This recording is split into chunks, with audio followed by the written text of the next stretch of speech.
Model UN. हाँ, नाम तो जरूर सुना होगा, खास करके अगर स्कूल या कॉलेज में है तो। लेकिन ये है क्या चीज? मतलब होता क्या है इसमें? अगर ये सारे सवाल दिमाग में घूम रहे हैं तो चिंता मत कीजिए। आइए अगले कुछ ही मिनटों में ना इस मॉडल यूएन की पूरी कहानी को बिल्कुल आसान शब्दों में सुलझाते हैं। तो सीधा मुद्दे पे आते हैं। सवाल वही है, आखिर एक मॉडल यूएन कॉन्फ्रेंस में होता क्या है? इसको समझने का सबसे बेस्ट तरीका पता है क्या है?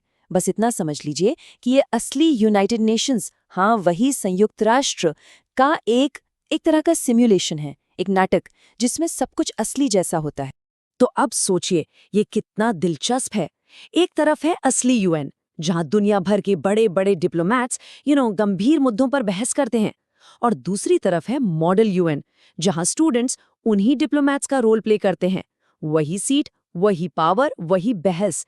जो इंटरनेशनल स्टेज है ना, वो बन जाता है हमारा क्लासरूम, और जो ग्लोबल इश्यूज हैं वो बन जाते हैं हमारे डिस्कशन टॉपिक्स। मतलब ये पूरी तरह से एक्सपीरियंस से सीखने का एक जबरदस्त मौका है।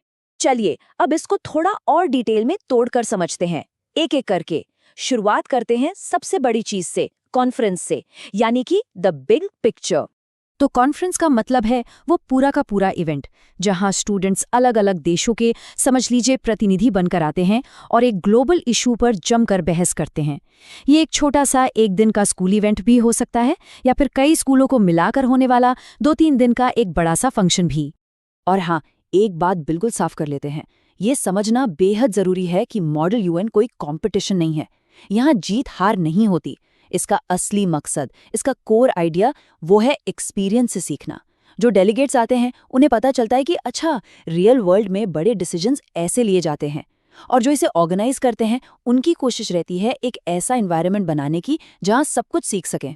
तो आइए, कॉन्फ्रेंस की बात तो हो गई, लेकिन ये सारी बहस, ये सारी चर्चा, ये एक्चुअली में होती कहाँ है?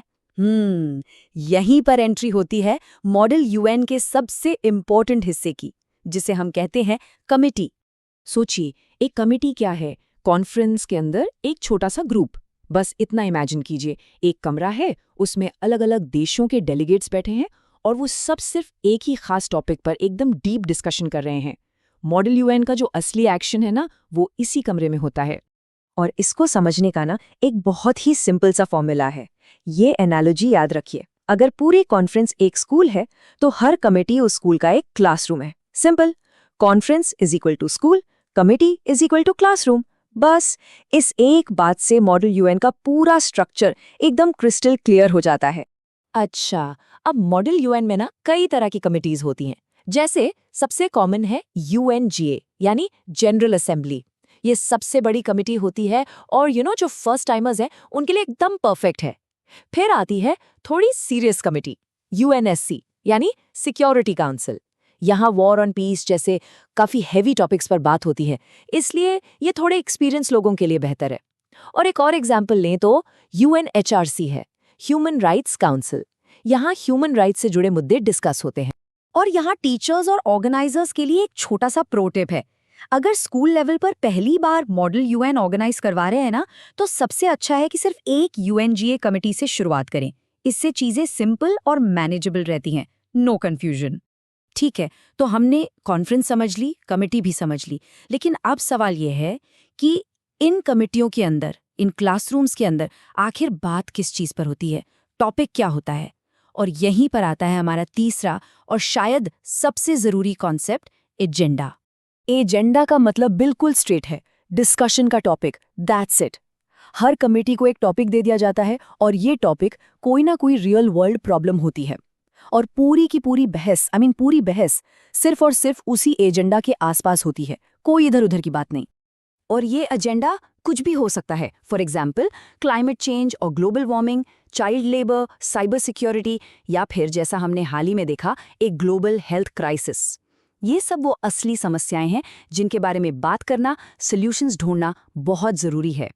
तो एज अ डेलीगेट, एक प्रतिभागी के तौर पर काम बस इतना सा है, सोचना है कि ओके, मुझे जो कंट्री मिली है उस कंट्री का इस एजेंडा पर क्या कहना होगा। बस उसी पॉइंट ऑफ व्यू से अपनी बात रखनी है, और सच पूछो तो यही मॉडल यूएन का पूरा एसेंस है।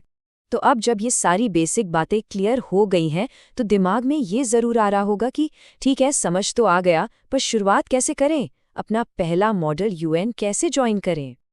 देखिए, शुरुआत करना बहुत आसान है। सीरियसली, बस 3 सिंपल स्टेप्स फॉलो करने हैं। स्टेप नंबर 1, अपने आसपास कोई कॉन्फ्रेंस ढूंढिए। स्टेप 2, अपने इंटरेस्ट के हिसाब से एक कमिटी ज्वाइन कीजिए। और स्टेप 3, सबसे इंपॉर्टेंट, उस कमिटी के एजेंडा पर जमकर रिसर्च कीजिए। तो ये थी मॉडल यूएन की दुनिया। उम्मीद है कि अब ये कॉन्सेप्ट पहले से काफी ज्यादा आसान लग रहा होगा। चलिए, अब जाते जाते एक सवाल छोड़ जाते हैं सोचने के लिए। अगर मौका मिले तो दुनिया की ऐसी कौन सी बड़ी समस्या है जिसे सबसे पहले हल करना चाहेंगे? इस पर सोचिएगा जरूर। नमस्कार, आज हम एक बहुत ही दिलचस्प सफर पर निकलने वाले हैं, एक मॉडल यूएन डेलीगेट का सफर।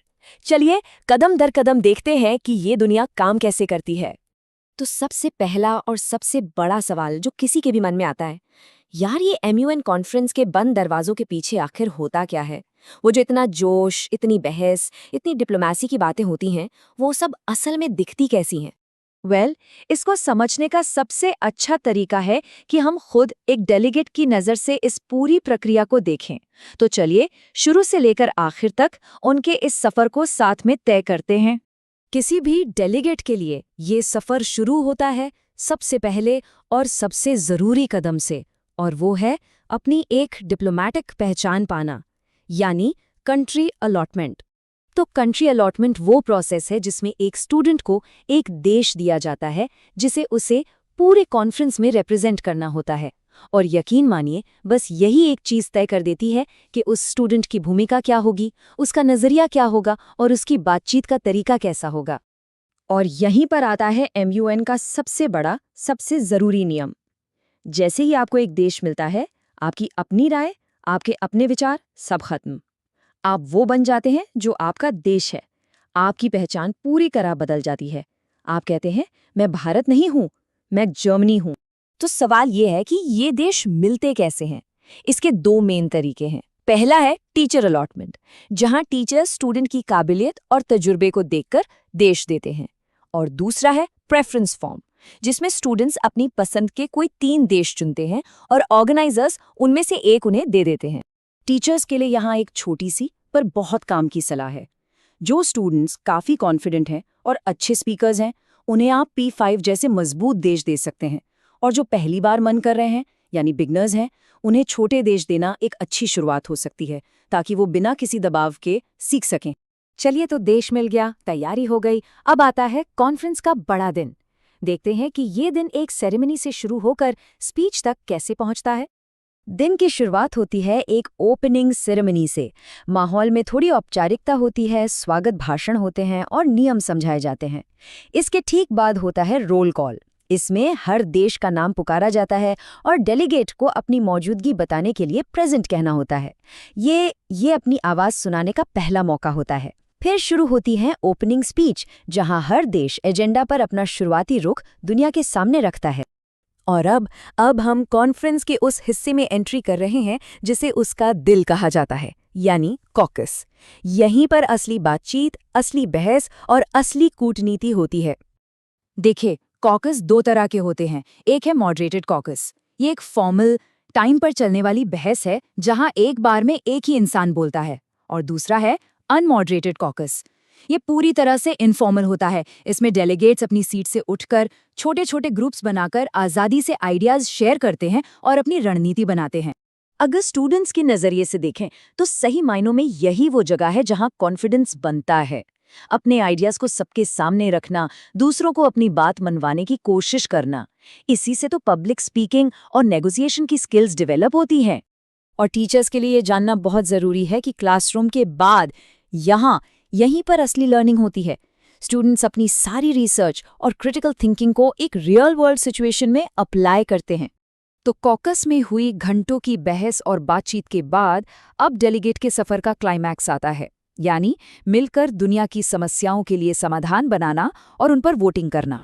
कॉन्फ्रेंस के आखिरी दौर में सबसे पहले रेजोल्यूशंस पर चर्चा होती है, यानी वो डॉक्यूमेंट्स जिनमें समाधान लिखे होते हैं। फिर उन पर होती है वोटिंग, ये देखने के लिए कि क्या दुनिया एक समाधान पर राजी हो सकती है। इसके बाद चेयर्स अपना फीडबैक देते हैं, क्या अच्छा था, कहाँ सुधार हो सकता है, और फिर आखिर में आता है अवार्ड्स और तारीफ का समय, जहाँ अच्छे काम को सराहा जाता है। लेकिन एक बात याद रखना बहुत बहुत ज़रूरी है। MUN का असली लक्ष्य सीखना है। अवार्ड्स जीतना दूसरे नंबर पर आता है। पर्सनल ग्रोथ हमेशा कंपटीशन से ज़्यादा ज़रूरी है। तो इस पूरे सफर का निचोड़ क्या है? बस इतना कि अपने देश की पहचान को अच्छे से समझें, कॉन्फ्रेंस के फॉर्मल तरीके का पालन करें और सबसे ज़रूरी, दोनों तरह के कॉकस में जमकर हिस्सा लें। हमेशा सीखने और साथ मिलकर काम करने पर ध्यान दें। और अंत में बस एक शक्तिशाली सोच के साथ इस चर्चा को खत्म करते हैं। मॉडल UN परफेक्ट अंग्रेजी बोलने के बारे में नहीं है। ये दुनिया के स्तर पर सोचने के बारे में है, और यही MUN की असली आत्मा है।